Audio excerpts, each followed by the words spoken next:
5 ஆண்டுகளுக்கு பிறகு அம்மாவின் 2024 வட அமெரிக்க யாத்திரை வாஷிங்டனில் உள்ள பெல்லுவில் 2 நாட்கள் நிகழ்ச்சியுடன் தொடங்கியது. ஆயிரக்கணக்கானோர் மகிழ்ச்சியுடனும் பக்தியுடனும் அம்மாவை தரிசிக்க திரண்டனர். உலக அமைதிக்கான தியானம், சற்சங்கம், பஜனை மற்றும் அம்மாவின் தரிசனம் இந்நிகழ்வின் முக்கிய அம்சங்களாகும். கலிபோர்னியாவில் உள்ள ஓக்லாந்தில் தனது விஜயத்தை 5 நாட்கள் நிகழ்ச்சியுடன் அம்மா தொடர்ந்தார்.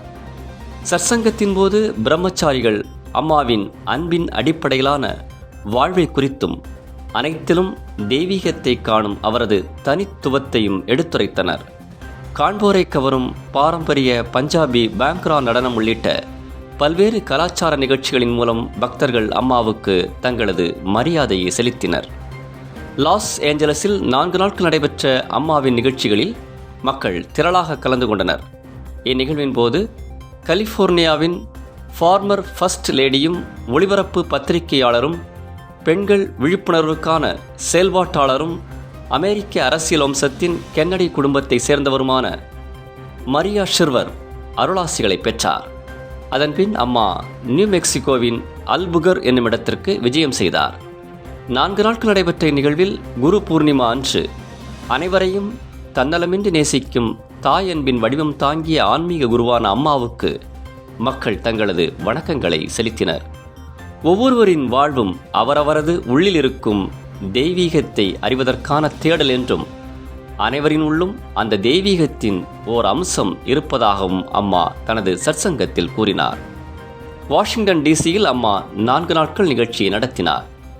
அதில் உலக அமைதிக்கான பிரார்த்தனைகள் இடம்பெற்றன. ஸ்மாஷிங் பம்ப்கின்ஸ் உடன் பில்லி கோர்கன் உட்பட ஆயிரக்கணக்கானோர் அம்மாவின் தரிசனத்தை பெற்றனர். பின்னர் அம்மா மேசேச்சூசெட்ஸில் உள்ள பாஸ்டனுக்கு விஜயம் செய்தார். 3 நாட்கள் நடைபெற்ற இந்நிகழ்வில் அம்மாவின் முன்னிலையில் பாரம்பரிய ஆப்பிரிக்க இசை மற்றும் நடனம் நடந்தது. கேரளா மற்றும் தமிழ்நாட்டில் மாதா அமிர்தானந்தமயி மடம் பெண்களுக்கான சுய உதவிக் குழுவை சேர்ந்த அம்மாவின் அமிர்தஸ்ரீ உறுப்பினர்களுக்கு இலவச சேலைகளை வழங்கி வருடாந்திர சேலை விநியோக திட்டத்தை நிறைவு செய்துள்ளது. இதில் பெரும்பாலான உறுப்பினர்கள் தனிமைப்படுத்தப்பட்ட மற்றும் கிராமப்புற பகுதிகளை சேர்ந்தவர்கள் என்பது குறிப்பிடத்தக்கது. காசர்கோடு, கண்ணூர், கோழிக்கோடு, எர்ணாகுளம், மலப்புரம், திருச்சூர், கொடுங்கல்லூர், திருவனந்தபுரம் மற்றும் கன்னியாகுமரி வரை பல்வேறு இடங்களில் சுமார் 2 லட்சம் புடவைகள் விநியோகிக்கப்பட்டன. அமிர்தஸ்ரீ இந்தியா முழுவதும் 2.5 லட்சம் உறுப்பினர்களை கொண்ட சுமார் 15,000 குழுக்களை கொண்டுள்ளது. மீன்பிடித்தல் மற்றும் விவசாயத்தை சார்ந்து வாழ்பவர்கள் இதன் மூலம் தங்களது குடும்பத்தின் வாழ்வாதாரத்தை மேம்படுத்த முடிகிறது. இது அவர்களோட சுதந்திரத்தையும் தன்னம்பிக்கையும் வளர்க்க உதவுகிறது. அகமதாபாத்தில் உள்ள அயுத் உறுப்பினர்கள் ஆன்மீகத்தின் அறிவியல் என்னும் தலைப்பில் நடைபெற்ற கருத்தரங்கில் கலந்து கொண்டு நிகழ்காலத்தில் வாழ்வது குறித்தும் ஆன்மீகத்தின் மூலம் வாழ்வின் சவால்களை எதிர்கொள்வது குறித்தும் கற்றனர். கர்மயோகம் பற்றிய அம்மாவின் உபதேசங்களால் ஈர்க்கப்பட்டு பங்கேற்பாளர்கள் தன்னலமற்ற சேவையின் முக்கியத்துவத்தை ஆழமாக அறிந்தனர். சனாதன தர்மம் மற்றும் கர்மயோகத்தின் கொள்கைகளை இக்கருத்தரங்கம் வலியுறுத்தியது. தன்னலமற்ற செயல்களின் பயன்களும் இதில் விளக்கப்பட்டது. கர்மயோகம் மற்றும் அமைதிக்கான மாவோ தியான பயிற்சியில் பங்கேற்பாளர்கள் ஆர்வத்துடன் கலந்து கொண்டனர். இந்நிகழ்வை அகமதாபாத் அமிர்த வித்யாலயத்தின் இயக்குனர் சுவாமினி ஷமதா அமிர்த பிராணா தொடங்கி வைத்து சிறப்பித்தார். அகமதாபாத் அமிர்த வித்யாலயத்தின் மேலாளர் பிரம்மச்சாரிணி ஆத்மா அமிர்த சைதன்யா மற்றும் பள்ளி முதல்வர் திருமதி ஷீத்தல் பி நாயர் ஆகியோர் இந்நிகழ்வில் கலந்து கொண்டனர். அயுத் இந்தியாவைச் சேர்ந்த பிரம்மச்சாரிணி அமிர்தாத்மிகா சைத்தன்யா மற்றும் பிரம்மச்சாரிணி நிசீமா ஆகியோர் இந்நிகழ்ச்சியை சிறப்பாக வழிநடத்தினர். அயுத் ஐரோப்பா தனது 20வது ஆண்டு விழாவை ஐரோப்பிய இளைஞர் உச்சி மாநாட்டுடன் கொண்டாடியது.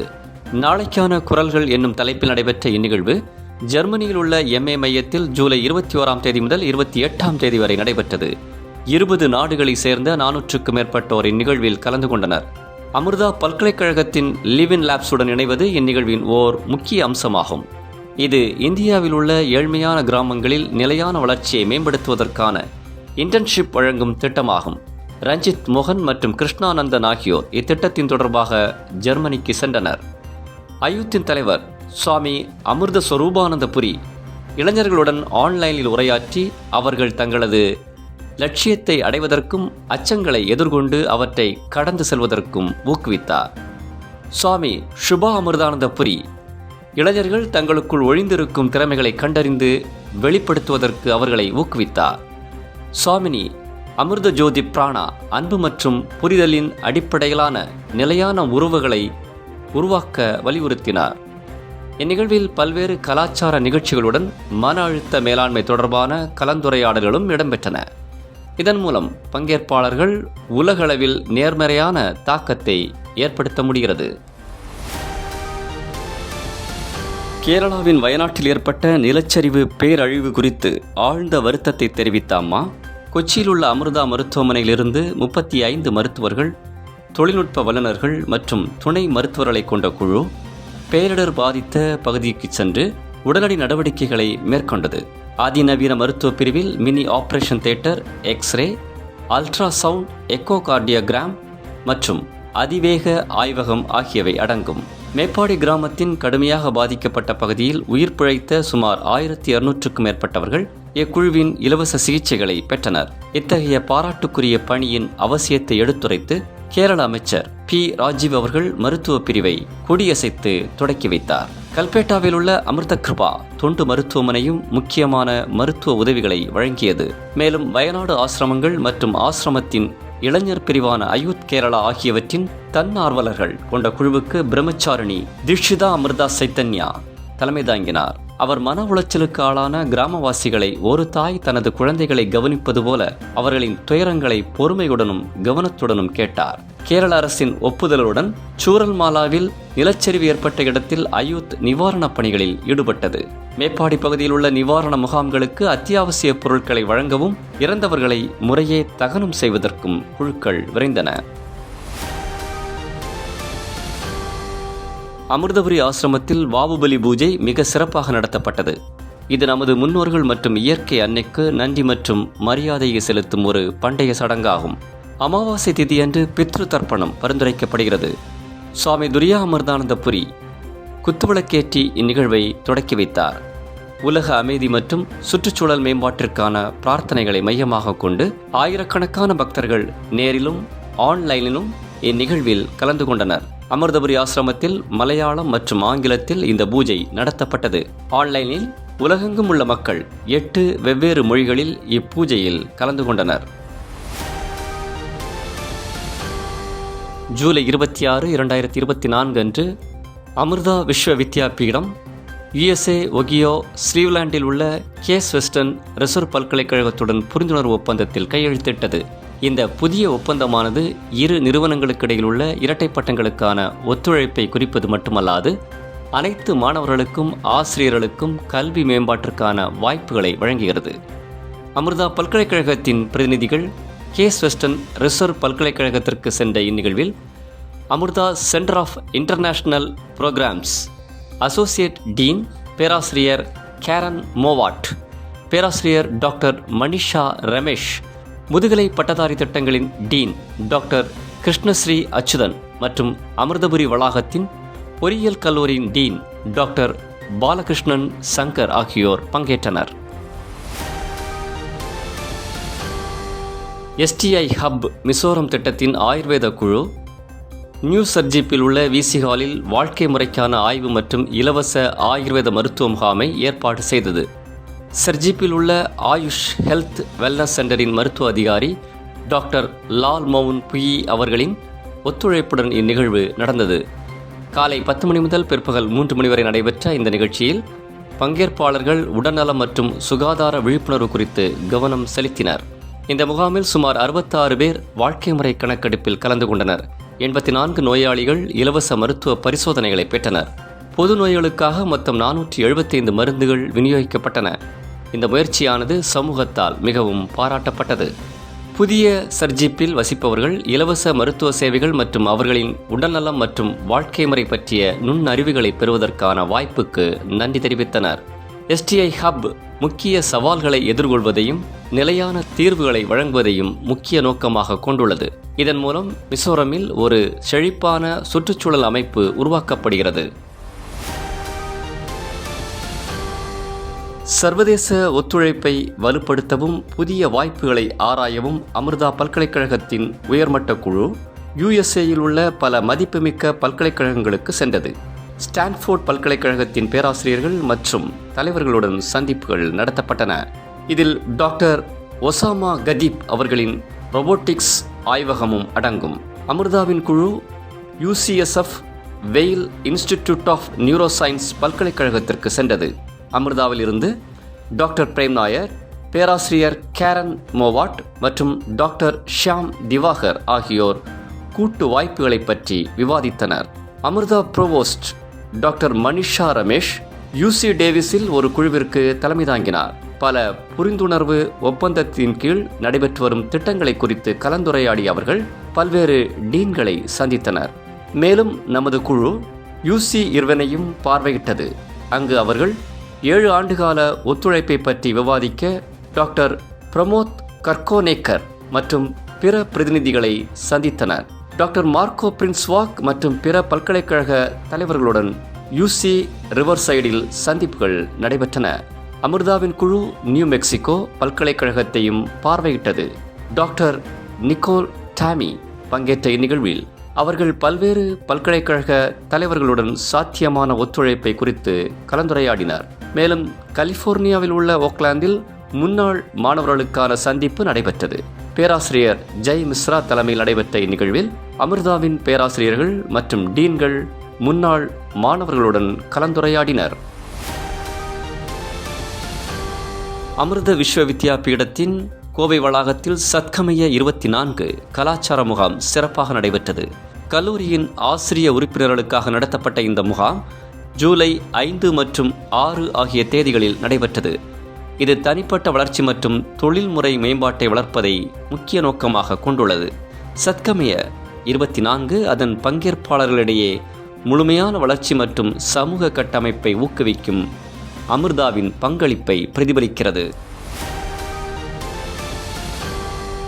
அம்மச்சி ஆய்வகம் 4 மாநிலங்களில் AR, VR மற்றும் 3D உருவகப்படுத்துதல்களை பயன்படுத்தி திறன் பயிற்சி திட்டத்தை நிறைவு செய்துள்ளது. இதில் ஹரியானா, மகாராஷ்டிரா, உத்தரகாண்ட் மற்றும் கோவாவில் உள்ள தொழில்துறை பயிற்சி நிறுவனங்கள் மற்றும் தேசிய திறன் பயிற்சி நிறுவனங்கள் இடம்பெறுகின்றன. ஜூலை மாதம் NSTI டெஹ்ராடூன் மற்றும் அரசாங்கத்தின் ITI பிஜோலிம் 10 நாள் பைலட் திட்டங்களின் தொடரின் முடிவை வெற்றிகரமாக நிறைவு செய்துள்ளது. ITI பிஜோலிம் சுமார் 160 மாணவர்கள் மற்றும் 16 பயிற்றுநர்களுக்கு சோலார் டெக்னீஷியன் மற்றும் எலக்ட்ரானிக்ஸ் மெக்கானிக் ட்ரேடுகளில் பயிற்சி அளித்தது. NSTI டெஹ்ராடூனில் நடந்த நிறைவு விழாவில் பிரம்மச்சாரி பிரமோத் கிருஷ்ணன் மற்றும் அதிகாரிகள் சான்றிதழ்களை வழங்கினர். நிமி சென்னை மற்றும் DGT-MSDE அதிகாரிகளுடன் வீடியோ கான்ஃபரன்ஸ் மூலம் இந்த திட்டம் நேர்மறையான கருத்துக்களை பெற்றது. ஸ்கில் இந்தியாவின் சங்கல்ப் திட்டத்தின் நிதி உதவியுடன் இந்த முயற்சி DGT-MSDE, நிமி சென்னை மற்றும் அம்மச்சி லேப்ஸின் மூலம் செயல்படுத்தப்பட்டது. இந்நிகழ்வில் குதாவில் உள்ள ITI ஜார்ஜர், ITI பிஜோலிம், NSTI மும்பை மற்றும் NSTI டெஹ்ராடூன் பங்கேற்பது குறிப்பிடத்தக்கதாகும். அமிர்தா விஸ்வ வித்யாபீடம் நேத்ரவாத் தயாரிப்பை தொடங்க உள்ளது. இது பேச்சு குறைபாடு உள்ளவர்களுக்கு உதவுவதற்காக உருவாக்கப்பட்டது. இது கேரளாவில் உள்ள T2H இன்னோவேஷன்ஸ் மற்றும் SETI MSD டைம்டு மூலம் உருவாக்கப்பட்டது.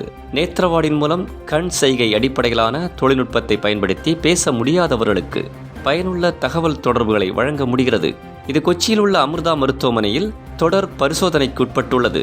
அமிர்தா பல்கலைக்கழகத்தில் HUD ஆய்வகத்தின் இயக்குனரும் T2H இன்னோவேஷன்ஸின் நிறுவனருமான டாக்டர் ராஜேஷ் கண்ணன் மேகலிங்கம், நேத்ரவாடினை சந்தைக்கு கொண்டு வர நாங்கள் தயாராக உள்ளோம். இது பேச்சு குறைபாடு உள்ளவர்களுக்கு உதவுவதற்காக உருவாக்கப்பட்டது என்றார். அதன் HUD ஆய்வகங்கள் மூலம் அமிர்தா பல்கலைக்கழகம் தனிநபருக்கு அதிகாரமளிக்க உயிரியல் மருத்துவ தொழில்நுட்பங்களை தொடர்ந்து மேம்படுத்தி வருகிறது. இது சமூக சவால்களை எதிர்கொள்ளும் புதுமையான தீர்வுகளில் கவனம் செலுத்துகிறது. 5 வயது சிறுமி பூர்ணகிருபா சமஸ்கிருதத்தில் எண்களை அதிக வேகத்தில் வாசித்ததற்காக இந்தியா புக் ஆஃப் ரெக்கார்ட்ஸில் இடம்பெற்று சாதனை படைத்துள்ளார். இந்த சாதனையை படைத்த பூர்ணகிருபா சமஸ்கிருதத்தில் 1 முதல் 20 வரை வெறும் 30.29 வினாடிகளில் எண்ணினார். அது மட்டுமல்லாது பூர்ணா ஸ்ரீமத் பகவத்கீதையின் ஸ்லோகங்கள், பல சமஸ்கிருத ஸ்லோகங்கள் மற்றும் பொது அறிவு கேள்விகளுக்கு பதிலளித்ததன் மூலம் தனது திறமையை வெளிப்படுத்தினார். ஜூன் 21 அன்று இதற்கான அங்கீகாரத்தை பூர்ணா பெற்றார். பூர்ண கிருபா கொல்லம் புதிய காவு அமிர்த வித்யாலயத்தில் யுகேஜி படித்து வருகிறார். அவர் சாஃப்ட்வேர் வல்லுநரான அனிஷ் மற்றும் அமிர்த விஸ்வ வித்யாபீடத்தில் பணிபுரியும் கீர்த்திகா ஆகியோரின் மகளாவார். கடந்த பள்ளி விடுமுறையில் அமிர்தபுரி ஆசிரமத்தில் நடந்த சமஸ்கிருத வகுப்பில் பூர்ணா இவற்றை கற்றதாக அவரது பெற்றோர்கள் கூறினர். 8 நாடுகளை சேர்ந்த போட்டியாளர்கள் பங்கேற்கும் IDC ரோபோகான் 2024 ஆகஸ்ட் 5 முதல் 17 வரை அமிர்த விஸ்வ வித்யாபீடம் அமிர்தபுரி வளாகத்தில் சிறப்பாக நடத்தப்பட்டது. இந்த போட்டியானது மின்னணுவியல் மற்றும் தகவல் தொடர்பு பொறியியல் துறை மற்றும் அமிர்தா ஹட் ஆய்வகத்தால் ஏற்பாடு செய்யப்பட்டுள்ளது. மேலும் இது ரோபோட்டிக்ஸில் தொழில்நுட்ப திறன் மேம்பாட்டை மேம்படுத்துவதை முக்கிய நோக்கமாக கொண்டுள்ளது. பங்கேற்பாளர்கள் தேர்ந்தெடுக்கப்பட்ட முடிவுகளின் அடிப்படையில் ரோபோக்களை வடிவமைத்து ஆகஸ்ட் 17 அன்று தங்கள் படைப்புகளை காட்சிப்படுத்தியதன் அடிப்படையில் வெற்றியாளர்கள் தீர்மானிக்கப்பட்டனர். இந்தியா, ஜப்பான், சீனா, அமெரிக்கா, தாய்லாந்து, எகிப்து, சிங்கப்பூர், தென்கொரியா ஆகிய நாடுகளைச் சேர்ந்த அணிகள் இப்போட்டியில் பங்கேற்றன. Singapore council general Edgar Pang August 5 அன்று காலை 10 மணிக்கு இந்நிகழ்வை துவக்கி வைத்து சிறப்பித்தார். Rotary club of Delhi south ஃபரிதாபாத்தில் உள்ள அமிர்தா மருத்துவமனையில் 2 பிளவு அறுவை சிகிச்சைக்கான நன்கொடையினை வழங்கியுள்ளது. ஜூலை 1 அன்று இந்த நன்கொடையானது ரோட்டரியன் தலைவர் திரு சர்ப்ரீத் சிங் அவர்களின் முன்னிலையில் அளிக்கப்பட்டது. இது ரோட்டரி டிஸ்ட்ரிக்டின் 3011 புத்தாண்டின் தொடக்கத்தை குறிக்கிறது.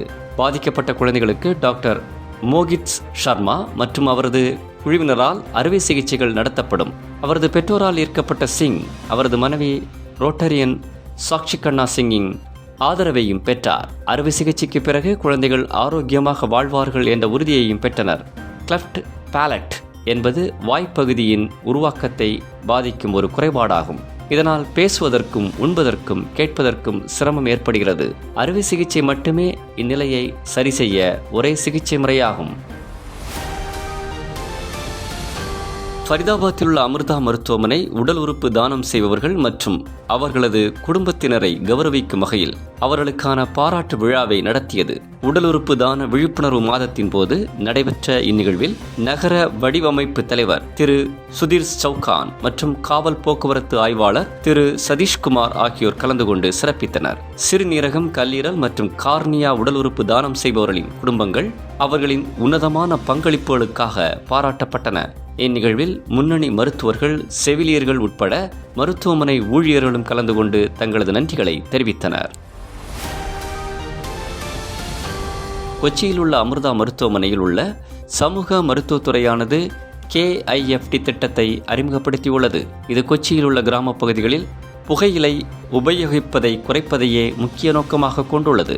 கணக்கெடுப்பின்படி இந்நிகழ்வில் சுமார் 17,000 பேர் பங்கேற்றனர். கொச்சி மாநகராட்சி மற்றும் அருகிலுள்ள பஞ்சாயத்துகளில் இது நடத்தப்பட்டது. இந்த திட்டம் கொச்சி மாநகராட்சி, எர்ணாகுளம் NHM, உள்ளூர் அமைப்புகள் மற்றும் மாநில சுகாதாரத்துறை ஆகியவற்றுடன் இணைந்து செயல்படுகிறது. வீட்டு ஆய்வுகள், உணர்திறன், காற்றின் தர கண்காணிப்பு மற்றும் நுரையீரல் செயல்பாடு சோதனை ஆகியவற்றில் ஆஷா பணியாளர்கள் முக்கிய பங்கு வகிக்கின்றனர். KIFT குறித்த முகாமில் இந்த முயற்சிகளை காட்சிப்படுத்தப்பட்டது. அது மட்டுமல்லாது புகை இல்லாத வீடுகளை உருவாக்க உள்ளாட்சி அமைப்புகளுடன் ஒத்துழைக்கவும் செய்கிறது.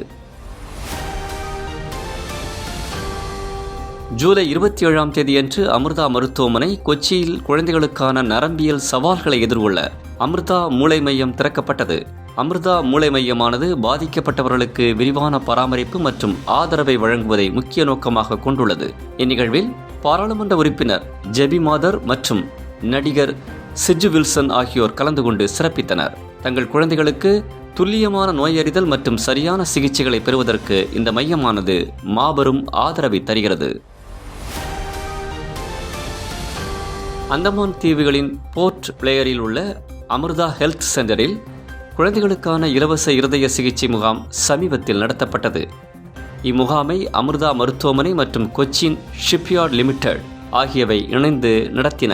கொச்சியில் உள்ள அமிர்தா மருத்துவமனையை சேர்ந்த சிறப்பு மருத்துவர்களின் குழு பிறவி இதய குறைபாடுகளுக்காக 35 குழந்தைகளை பரிசோதித்தது. இந்த முகாமின் மூலம் கொச்சியில் உள்ள அமிர்தா மருத்துவமனையில் 10 குழந்தைகள் இலவச சிகிச்சை மற்றும் அறுவை சிகிச்சைக்காக தேர்ந்தெடுக்கப்பட்டனர்.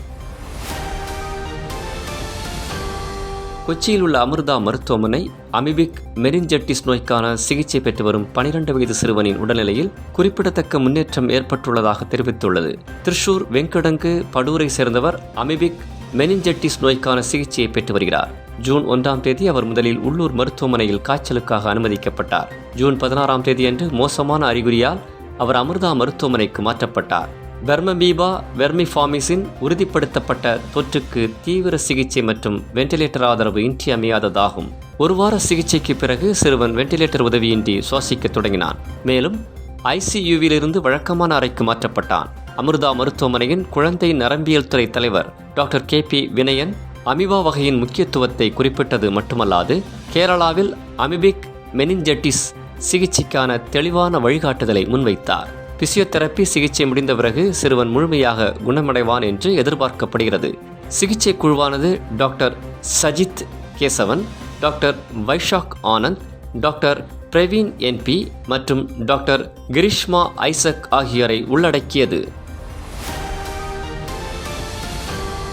அமிர்தா மருத்துவமனை, கொச்சி மற்றும் IMA எடப்பள்ளி ஆகியவை இணைந்து சேரநல்லூர் காவல் நிலையத்தில் உள்ள அதிகாரிகளுக்கு சுமார் 40 உயர்தர ரெயின்கோட்டுகளை இலவசமாக வழங்கின.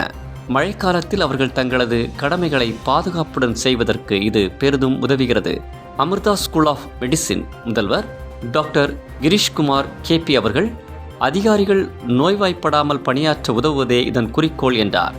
அவர் ரெயின்கோட்டுகளை அடிஷனல் SI சாம் லெசிலியிடம் ஒப்படைத்தார். IMA எடப்பள்ளியின் தலைவர் டாக்டர் ஜகாரியா பால், IMA மாநில செயற்குழு உறுப்பினர் டாக்டர் சபரீஷ் மற்றும் IMA எடப்பள்ளியின் பொருளாளர் டாக்டர் அம்ரித் ராஜ் ஆகியோர் இந்நிகழ்வில் பங்கேற்றனர். கொச்சியில் உள்ள அமிர்தா மருத்துவமனை மும்பையில் வசிக்கும் ஒருவரின் குறுகிய சுவாசக்குழாயை வெற்றிகரமாக மீட்டெடுத்து அவருக்கு ஒரு புது வாழ்வை அளித்துள்ளது. அமிர்தாவில் உள்ள இன்டர்வென்ஷனல் நுரையீரல் மருத்துவத்தின் தலைவரான டாக்டர் டிங்க் ஜோசப் தலைமையில் இந்த செயல்முறை நடைபெற்றது. மும்பையை சேர்ந்த 32 வயது நபர் கடுமையான இருமல் மற்றும் சுவாச கஷ்டத்தால் அவதிப்பட்டு வந்தார். ஜூலை 8ஆம் தேதி அவர் சிகிச்சைக்காக அமிர்தா மருத்துவமனைக்கு சென்றார். விரிவான பரிசோதனையில் அவரது சுவாசக்குழாயின் பல்வேறு பகுதிகளில் குறிப்பிடத்தக்க அளவு சுருங்கி இருப்பது தெரிய வந்தது.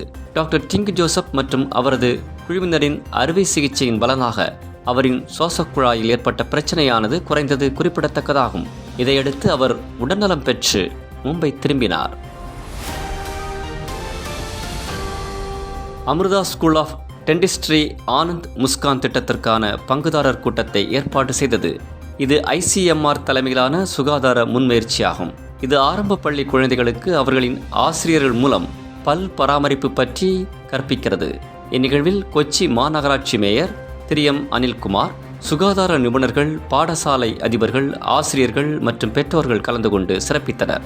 இக்கூட்டத்தில் குடிநீர் பிரச்சினைகள், ஆசிரியர்கள் எதிர்கொள்ளும் சிரமங்கள் போன்ற சவால்கள் குறித்து கலந்துரையாடப்பட்டது. மாவட்ட பஞ்சாயத்து தலைவர் மனோஜ் முத்தடேன், மாவட்ட திட்ட மேலாளர் டாக்டர் வியாஸ் சுகுமாரன், ICMR திட்ட அலுவலர் டாக்டர் நித்திகா மோங்கா, அமிர்தா பல் மருத்துவ பள்ளியின் முதல்வர் டாக்டர் பாலகோபால் வர்மா, முதன்மை ஆய்வாளர் டாக்டர் சந்திரசேகர் ஜானகிராம், கேரள பல் மருத்துவ கவுன்சில் தலைவர் டாக்டர் சந்தோஷ் தாமஸ் மற்றும் டாக்டர் பீனா KV உள்ளிட்டோர் உரையாற்றினர். அமிர்தா மருத்துவமனை மற்றும் ஃபைசர் இந்தியா ஆகியவை ஃபரிதாபாத்தில் உள்ள அமிர்தா மருத்துவமனையில் புதிய தடுப்பூசிக்கான மையத்தை தொடங்கியுள்ளன. இந்த மையமானது நிமோகாக்கல் நோய், காய்ச்சல், HPV மற்றும் ஹெப்படைட்டிஸ் A மற்றும் B போன்ற நோய்களுக்கு எதிரான தடுப்பூசி கவரேஜை அதிகரிப்பதை முக்கிய நோக்கமாக கொண்டுள்ளது. இந்தியாவில் VPD தொடர்பான இறப்புகளில் 95% மேற்பட்டவர்கள் 18 வயதை கடந்தவர்கள் என்பது குறிப்பிடத்தக்கது. அவர்களுக்கான தடுப்பூசி நமது நாட்டில் பரவலாக நடைமுறையில் இல்லை. இந்த மையம் சுகாதார நிபுணர்களுக்கு தடுப்பூசிகளை ஊக்குவிப்பதற்கான அத்தியாவசிய தகவல்களையும் பயிற்சியையும் வழங்குவது மட்டுமல்லாமல் குறிப்பாக தீரா நோய்களால் பாதிக்கப்பட்டவர்களுக்கு நிவாரணம் அளிக்கிறது. அறிவியல் கண்டுபிடிப்புகள் மூலம் பொது சுகாதாரத்தை மேம்படுத்துவதில் இதன் பங்களிப்பு குறிப்பிடத்தக்கதாகும்.